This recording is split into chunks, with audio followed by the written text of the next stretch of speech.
হযরত ইমাম আবু ইউসুফ রাহমাতুল্লাহ আলাইহি উনি এতিম ছিলেন, যেটা প্রসিদ্ধ আছে। ওনার মা ওনাকে ধোপার কাছে পাঠিয়েছে কাপড় ধোয়া শেখানোর জন্য, সংসারটা চলবে। যাওয়ার পথে ইমাম আবু হানিফা রাহমাতুল্লাহ আলাইহি ক্লাস 10, ওখানে উনি বসে মজা লেগে গেছে, পড়াটা ভালোই লাগে।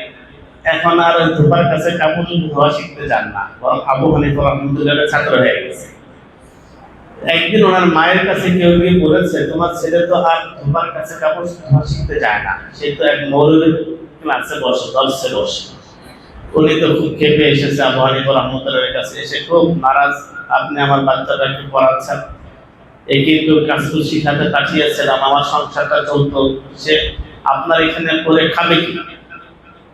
তখন আবু হানিফা রাহমাতুল্লাহ বলেছিলেন, আপনি আপনার সন্তানের খাওয়ার চিন্তা করছেন? সে যে এলেম শিখছে, সে এলেমের ওসিলায় শাহী দস্তরখানে ফালুদা খাবে।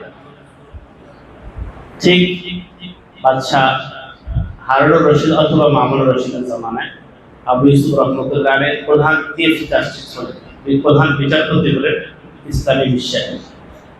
তো বাদশাহ তাকে ডেকে বললেন, আজকে আপনাদের বিশেষ খাবার বানিয়েছি। দেখা গেল সামনে খাবার এসেছে, জিজ্ঞেস করেন কি? বলো ফালুদা। তখন উনি কাঁদতেছেন, হুজুর আমি কি অন্যায় করলাম?